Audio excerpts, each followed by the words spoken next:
Assalamualaikum warahmatullahi wabarakatuh. Yang kami hormati Bapak Dr. Yusuf Setiadi SH, SSTMK, MM, MHum, selaku dosen pengampu pada mata kuliah Manajemen Kinerja dan Kompensasi. Kami ingin memperkenalkan kelompok kami, yaitu kelompok 7 yang terdiri dari 6 mahasiswa yang telah membuat PPT pada tugas mata kuliah kali ini, yaitu dengan mengambil studi kasus yang terjadi pada suatu perusahaan. Yang pertama yaitu Andri Wantoro, yang kedua Roni Wijaya Sitohang, yang ketiga Jumardi S, yang keempat Arin Desti Indiastuti, yang kelima Evi Ireni Nenabu, yang keenam Yuli Surtiarse. Langsung kita awali dengan pendahuluan. Latar belakang masalah sumber daya manusia merupakan bagian terpenting dari perusahaan, berfungsi sebagai penggerak yang memiliki potensi untuk berkembang dalam kegiatan produktivitas untuk mencapai tujuan perusahaan. Mengelola karyawan tidak hanya melalui penyampaian tugas dan peraturan yang harus dipatuhi, tetapi dibutuhkan juga hubungan yang menghasilkan suatu keseimbangan yang harmonis antara perusahaan dengan karyawan untuk mencapai tujuan perusahaan. Kemudian untuk faktor sumber daya manusia menjadi peranan yang sangat penting dalam suatu kegiatan di dalam organisasi dan sebagai penentu keberhasilan suatu organisasi dalam mencapai tujuan yang telah direncanakan sebelumnya. Manajemen di dalam mencapai tujuan dibutuhkan suatu sistem yang disebut manajemen sumber daya manusia yang merupakan kunci utama dalam mencapai tujuan suatu organisasi. Salah satu faktor yang sangat penting dalam mendapatkan hasil pekerjaan yang optimal yaitu diperlukan peningkatan kerja terhadap karyawan di dalam suatu perusahaan atau organisasi. Kemudian kita singkat karena ini panjang. Dan dalam menghadapi persaingan di era perdagangan modern seperti saat ini, diperlukan sumber daya manusia yang memiliki kualitas untuk mencapai suatu keberhasilan. Kemudian, kualitas sumber daya manusia merupakan faktor penting dalam mencapai keberhasilan pembangunan. Kemudian, perusahaan memiliki sumber daya yang sering dijadikan tumpuan untuk dapat bertahan dalam lingkungan persaingan dari berbagai sumber yang dimiliki perusahaan. Karyawan yang memiliki kepercayaan, komitmen, dan produktivitas kerja baik merupakan bagian dari aset perusahaan yang begitu berharga.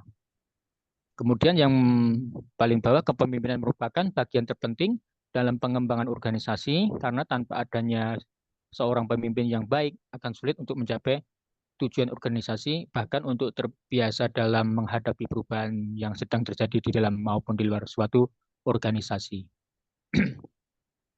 Pemimpin transformasional cenderung untuk memberikan informasi kepada bawahannya secara lebih jelas mengenai visi dan tujuan organisasi sehingga bawahan dapat mengidentifikasi dan cenderung menimbulkan pengaruh yang kuat pada pengikut, memberikan kreativitas untuk bekerja dengan lebih baik demi tercapainya tujuan organisasi. Bagi seorang karyawan, pemimpin akan selalu menjadi contoh dan teladan di dalam melaksanakan pekerjaan dan tugas dari perusahaan. Karena pemimpin memiliki tugas untuk memberikan bantuan dari dalam, yaitu dengan menjalankan fungsi kontrolnya yang terarah kepada setiap bawahannya, karena pada kenyataannya hubungan manusia satu dengan yang lainnya bersifat saling menguntungkan dan saling membutuhkan di antara kedua belah pihak. Kemudian untuk sesi pembahasan yang kedua akan dibawakan oleh Roni Wijaya Sitohang. Kepada Roni Wijaya Sitohang dipersilakan untuk membacakan.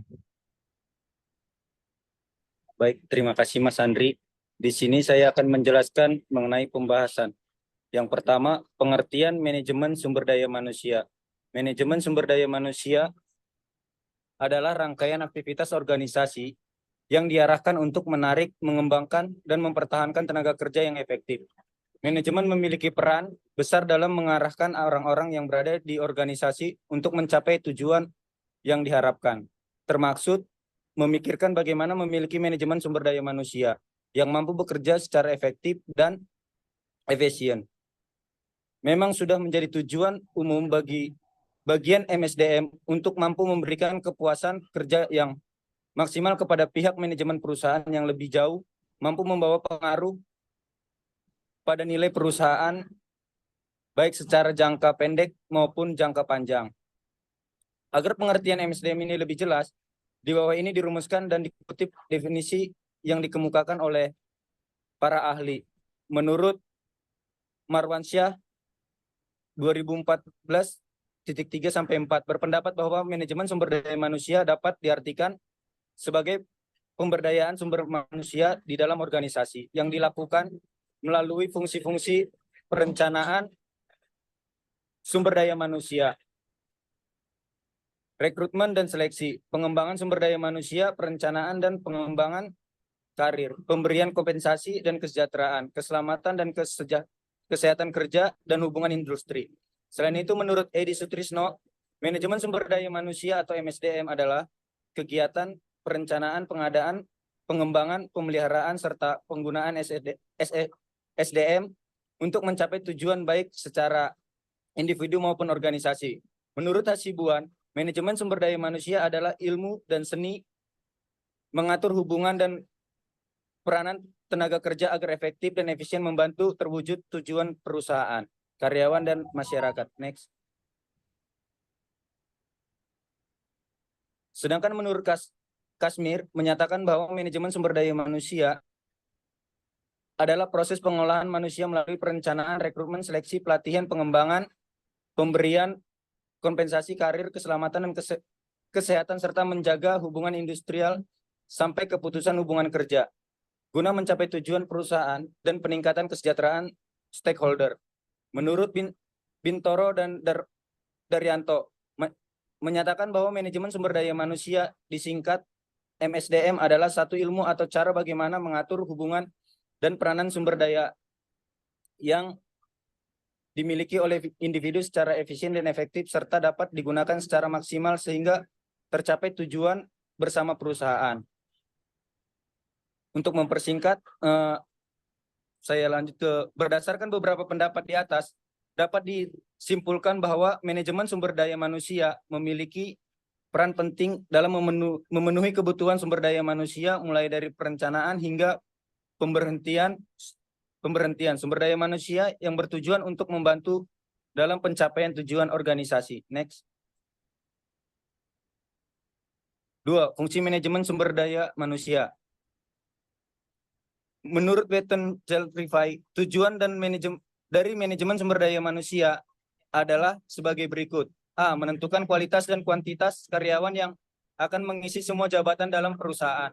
B. Menjamin tersedianya tenaga kerja masa kini maupun masa depan, sehingga setiap pekerjaan yang ada mengerjakannya.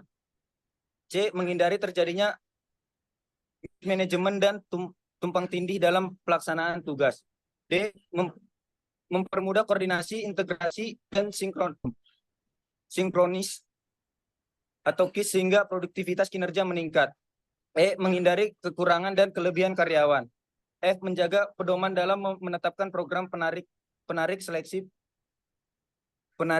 pengembangan, kompensasi, pengintegrasian, pemeliharaan, kedisiplinan, dan pemberhentian karyawan. G. Menjadi pedoman dalam melaksanakan mutasi. H. Menjadi dasar dalam penilaian karyawan. Menurut Edwin B. Filopo dan Malayu SP Hasibuan, fungsi manajemen sumber daya manusia adalah sebagai berikut. Next. Yang berikutnya akan dibacakan oleh teman kami, Mas Jumardi. Dipersilahkan. Terima kasih, Bang Roni. Selanjutnya saya lanjutkan. 3, yaitu fungsi manajerial. Yang pertama, yaitu perencanaan atau planning, di mana perencanaan adalah proses penentuan tujuan dan pedoman pelaksanaan dengan memilih yang terbaik dari alternatif-alternatif yang ada. B. Pengorganisasian atau organizing, di mana diartikan suatu proses penentuan, pengelompokan, dan pengaturan berbagai aktivitas yang diperlukan untuk mencapai tujuan. Yang ketiga atau C. Penggerakan, Dari seluruh rangkaian proses manajemen, pelaksanaan merupakan fungsi manajemen yang paling utama. Next. Yang keempat atau D, pengawasan atau controlling, di mana proses pengaturan berbagai faktor dalam perusahaan agar sesuai dengan ketetapan-ketetapan dalam rencana. Pengawasan dapat diartikan sebagai proses monitoring kegiatan-kegiatan, tujuannya untuk menentukan harapan-harapan yang akan dicapai dan dilakukan perbaikan-perbaikan terhadap penyimpangan-penyimpangan yang terjadi.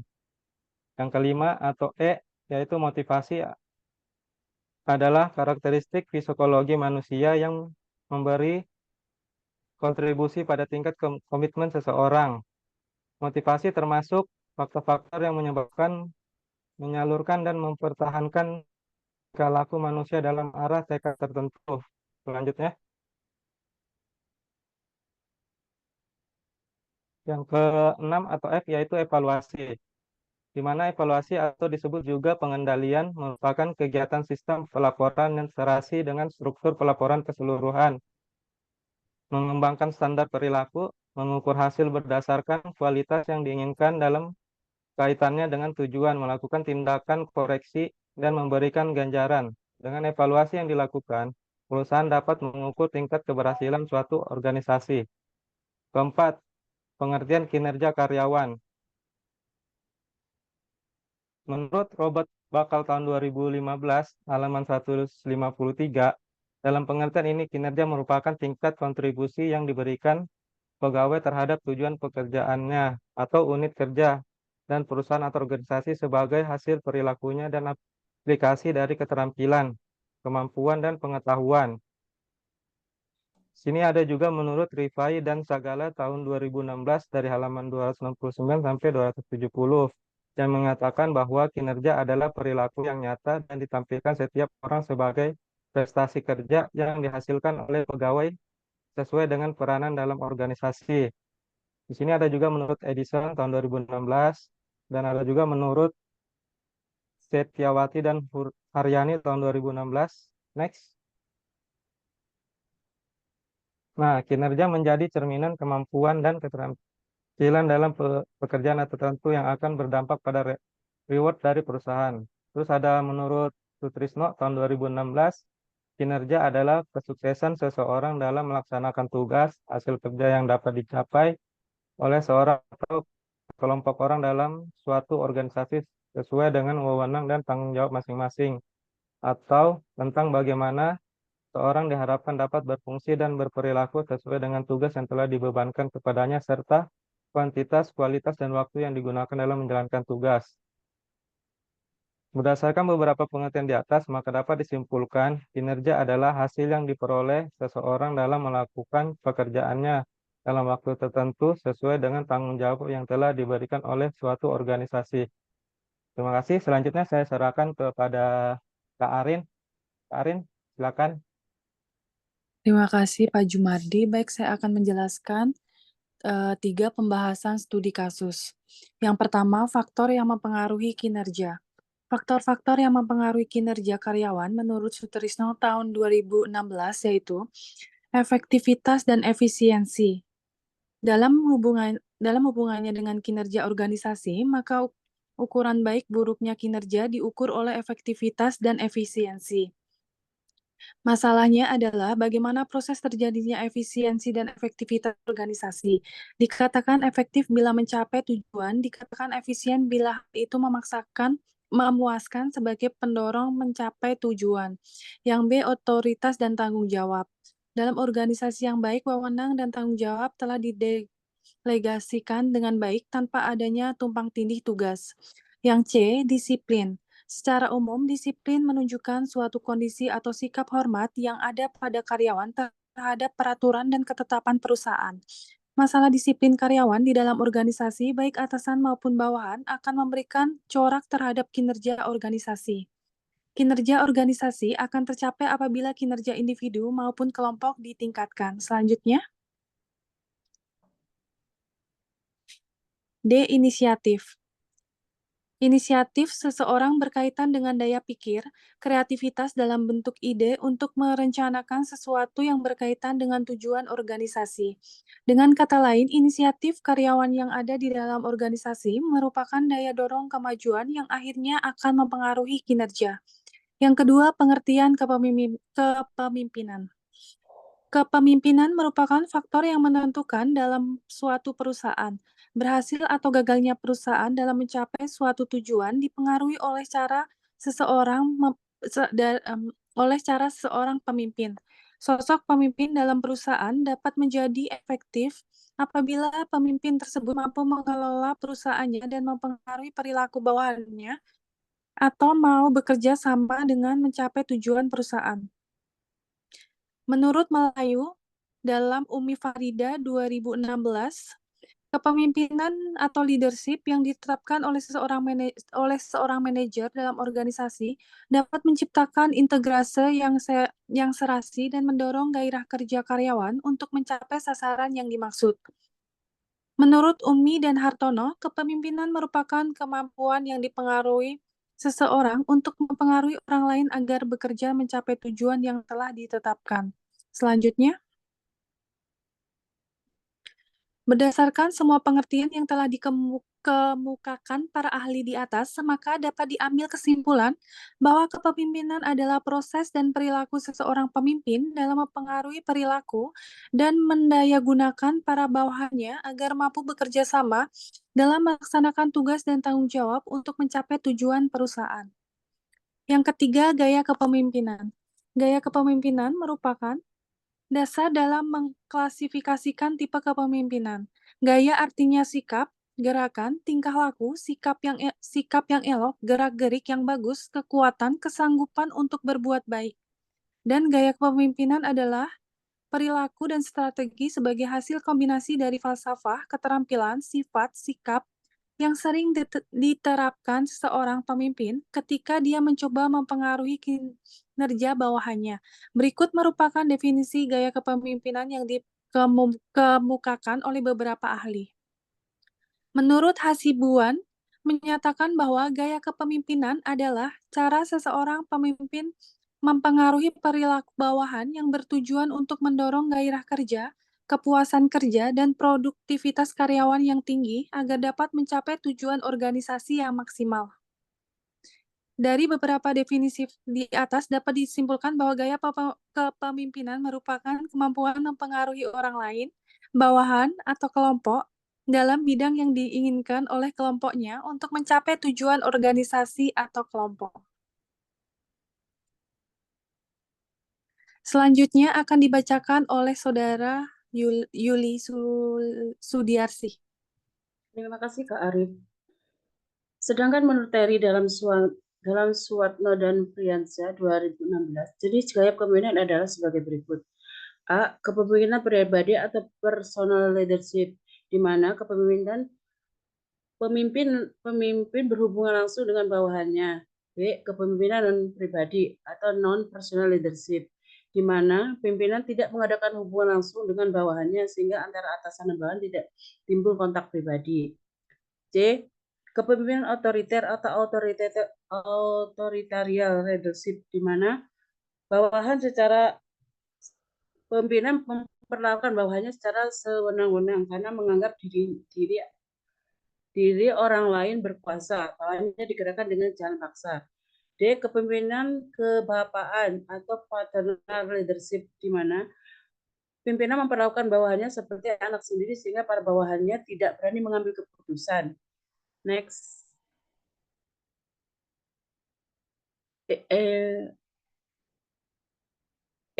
Kepemimpinan demokratis atau democratic leadership, di mana pimpinan selalu mengadakan musyawarah dengan para bawahannya untuk menyelesaikan pekerjaan-pekerjaan yang sukar sehingga para bawahannya merasa dihargai pikiran-pikirannya dan pendapatnya. F. Kepemimpinan bakat atau ideologious leadership, di mana pimpinan dapat menggerakkan bawahannya karena mempunyai bakat untuk itu sehingga para bawahannya senang mengikutinya. Menurut House dan Suwanto dan Priyansyah 2016, terdapat macam-macam gaya kepemimpinan antara lain. 1. Kepemimpinan direktif, di mana pimpinan membuat bawahan agar tahu apa yang diharapkan pimpinan dari mereka. 2. Kepemimpinan yang mendukung, di mana kepemimpinan ini bersifat rendah dan menunjukkan kepedulian dan kebutuhan bawahan. Next. 3. Kepemimpinan partisipatif, di mana kepemimpinan ini berkonsultasi dengan bawahan dan menggunakan saran mereka sebelum mengambil keputusan. 4. Kepemimpinan berorientasi atau dari prestasi, di mana kepemimpinan ini menetapkan tujuan yang menentang dan mengharapkan bawahannya untuk berprestasi pada tingkat tertinggi mereka. 4. Pengertian pengalaman. Dalam rangka penempatan karyawan, seorang manajer perlu mempertimbangkan beberapa faktor yang mungkin dapat berpengaruh terhadap kelangsungan hidup perusahaan. Salah satu faktor yang perlu dipertimbangkan adalah pengalaman kerja. Selain itu, ada juga beberapa faktor yang mempengaruhi pengalaman kerja karyawan, di mana beberapa faktor lain mungkin yang berpengaruh dalam kondisi tertentu. Menurut Tehani Handoko 2013, faktor-faktor yang mempengaruhi pengalaman kerja. Next. Latar belakang pribadi mencakup pendidikan, kursus, latihan bekerja untuk menunjukkan apa yang telah dilakukan seorang di waktu yang lalu.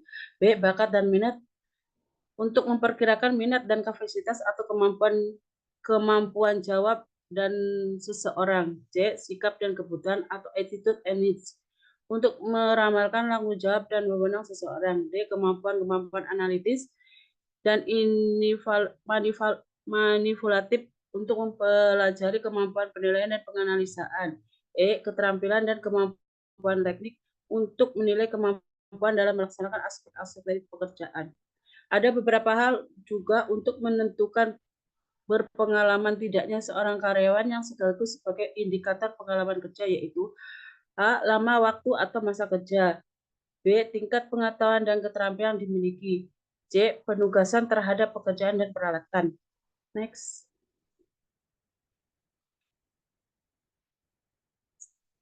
Pengertian komitmen. Selanjutnya saya serahkan pada Mbak Evi. Silakan, Mbak. Terima kasih Kak Lili. Selanjutnya pengertian komitmen. Menurut Cohen dalam Kusuma Putri tahun 2015 mendefinisikan bahwa komitmen kerja adalah kekuatan yang mengikuti individu untuk melakukan suatu aksi menuju satu atau beberapa tujuan organisasi. Sedangkan BES atau dalam Kusuma Putri tahun 2015 menyatakan bahwa individu-individu yang berkomitmen untuk melakukan aksi-aksi atau perilaku khususnya yang dilandasi oleh keyakinan moral daripada keuntungan pribadi. Sedangkan menurut Miller dan Lee dalam Kusuma Putri tahun 2015 mendefinisikan bahwa komitmen kerja adalah suatu keadaan dari anggota organisasi yang terkait aktivitas dan keyakinannya, adapun fungsinya untuk mempertahankan aktivitas dan keterlibatannya dalam organisasi. Berdasarkan serangkaian pengertian tentang komitmen kerja di atas, dapat disimpulkan bahwa komitmen kerja merupakan sikap atau perilaku karyawan yang berkaitan dengan keinginan kuat seorang anggota organisasi atau karyawan untuk mempertahankan keanggotaan dalam suatu organisasi, serta mendukung dan menjalankan tujuan organisasi atau perusahaan secara sukarela, serta komitmen kerja lebih dari sekedar kesetiaan, namun lebih daripada keintiman atau ikatan batin anggota terhadap organisasinya. Next.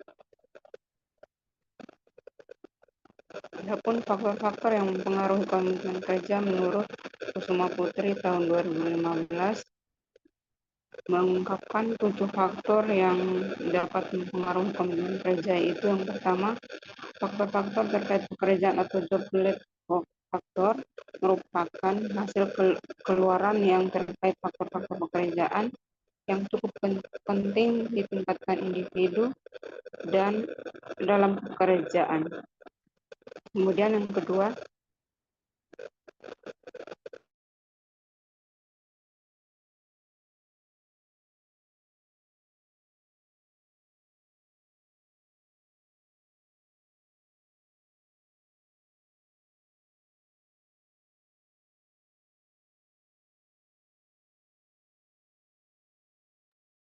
Suaranya hilang Kak Evi.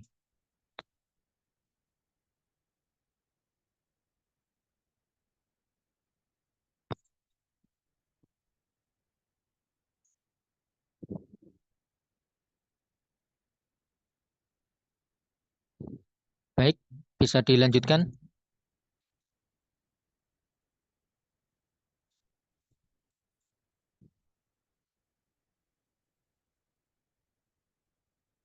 Kak Yulis, tolong dilanjutkan dibaca.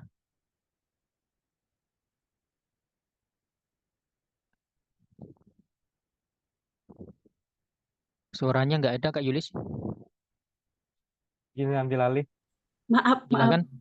Adapun faktor-faktor yang mempengaruhi komitmen kerja menurut Kusuma Putri 2015 mengungkapkan 7 faktor yang dapat mempengaruhi komitmen kerja karyawan, yaitu 1. Faktor-faktor terkait pekerjaan atau job related factor, yaitu merupakan hasil keluaran yang terkait faktor-faktor pekerjaan yang cukup penting di tingkat individu. Peran dalam pekerjaan, hal lain yang kurang jelas pun akan mempengaruhi komitmen organisasi. 2. Kesempatan para anggota atau employee opportunity, di mana anggota akan berpengaruh pada komitmen organisasi. Karyawan yang masih memiliki peluang tinggi bekerja di tempat lain akan mengurangi komitmen kerja karyawan, begitupun sebaliknya. 3.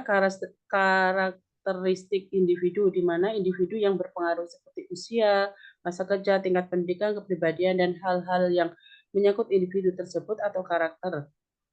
Next. 4. Lingkungan kerja, di mana lingkungan kerja dapat mempengaruhi komitmen kerja.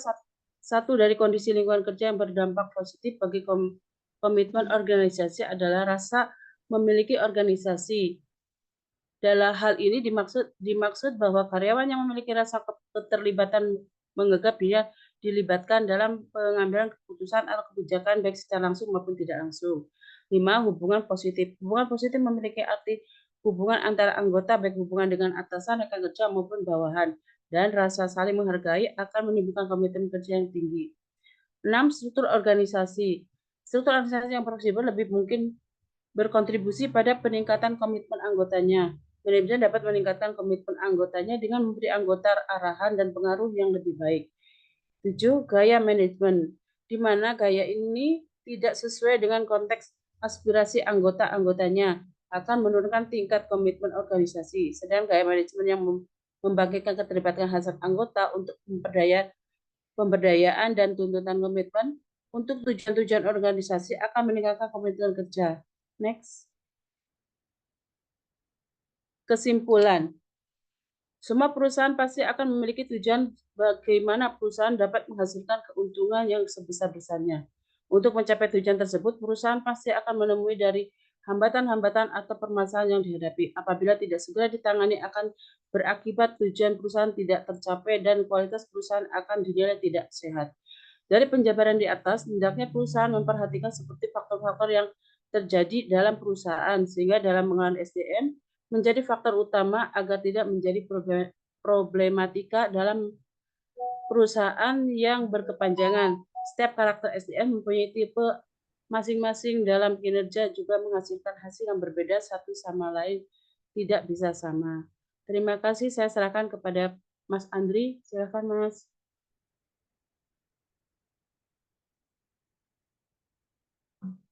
Terima kasih kepada Pak Yulis yang telah membacakan yang terakhir.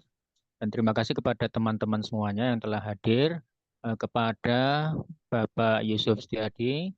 Demikian tadi tugas PPT dari kami dengan studi kasus yang terjadi pada suatu perusahaan. Ada kurang dan lebihnya, kami mohon maaf Bapak.